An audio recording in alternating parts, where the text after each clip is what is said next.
Welcome, adventurers. I'm Campos and welcome to another review in our C Gaming Review series, your weekly portal to the gaming worlds. Today we are exploring one of my favorite games of the year, none other than Baldur's Gate 3. And let me tell you, what a game.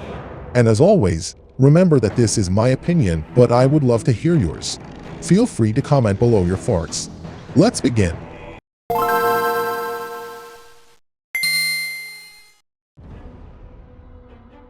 Baldur's Gate 3 was released in August of 2023 by Larian Studios and is the third main installment in the Baldur's Gate series.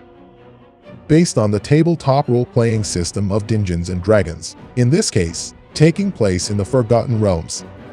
It is a role-playing game with single and multiplayer features where you can create one or more characters and explore this very vast and rich world while forming a party of characters of the game itself.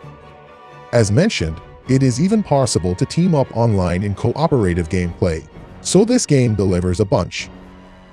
This was my first game of the series. Actually, not quite.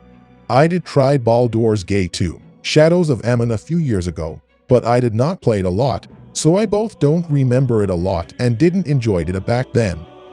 But coming back was an amazing idea. What a comeback! Like last time, at the end of the video I'm going to make a list with the positives and negatives, so stay there. The gameplay of Baldur's Gate is star of the project, although, truth be told, there are many stars in this game. As I mentioned, this is a RPG, in this case with a top-down view perspective with a limited free-floating camera, and allow us to explore the world of Dungeons & Dragons.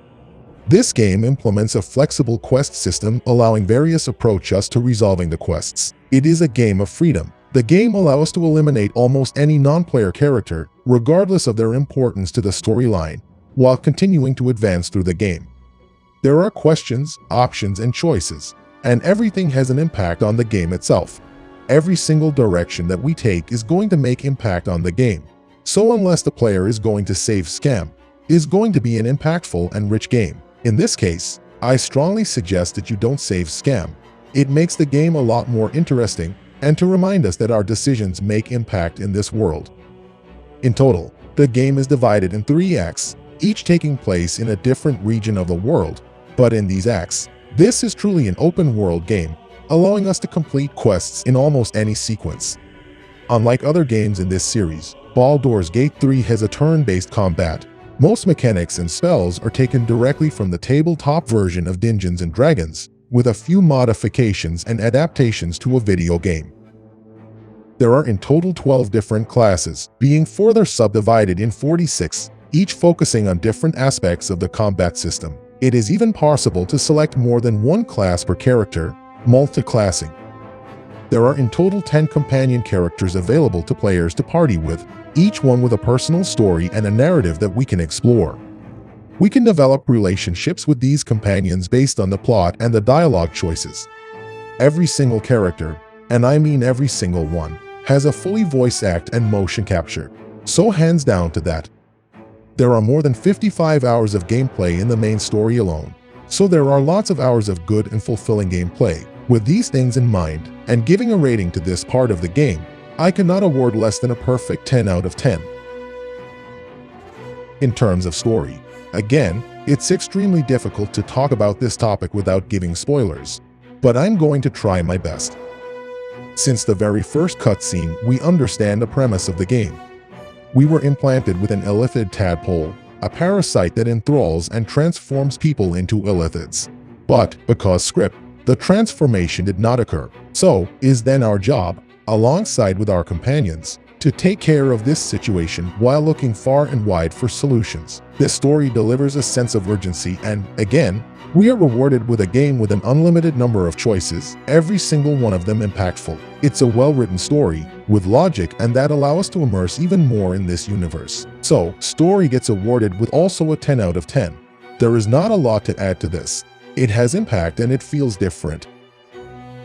Graphically, we are again talking about a masterpiece. For those not familiar with D&D, it is a game that happens mostly in our mind and dreams, while we hear someone's story and we interact with it. Transforming that into a visually appealing video game is no easy task. The game allows us to immerse in an amazing and beautiful world, with vibrant and diverse environments, from forests and caves to huge cities.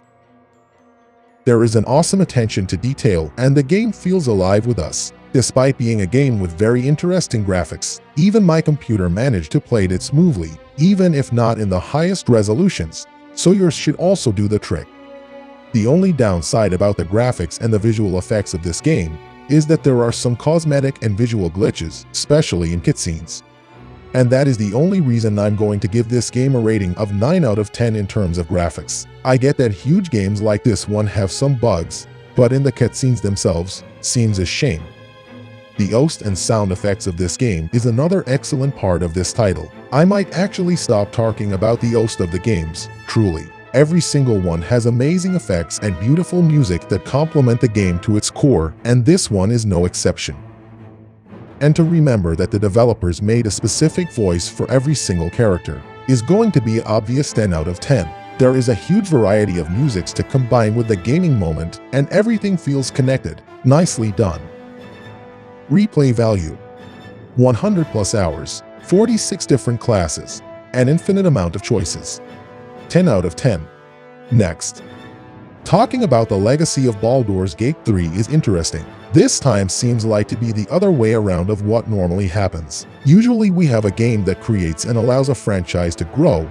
In this case, we have a game that opens doors to a franchise already huge on its own. Will this game bring more players to this universe? Honestly, I think so. When the games are good executed, the fan and player base become together to elevate even more the franchise itself. And the proof of that is that this game won the Game of the Year in the Golden Joystick, the oldest gaming awards of the world, and one where 100% of the awards are made through the fans.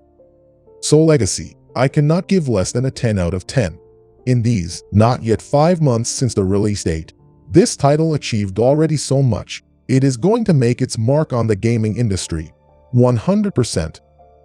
Turning now to the pros and cons of the game. Positives: amazing game that excels in pretty much every area.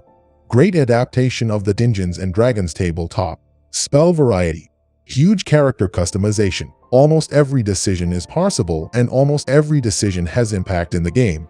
Beautiful and very rich world. Characters with stories, backgrounds, and made human. Negatives: here and there are a few visual bugs and glitches.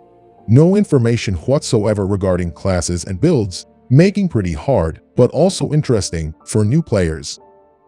So, make yourself a favor and try this game.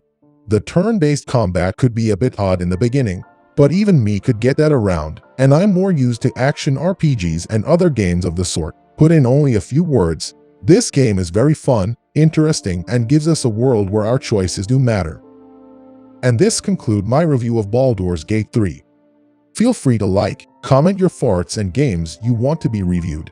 Subscribe, and until next time, unlock the world of gaming, where reviews come to life.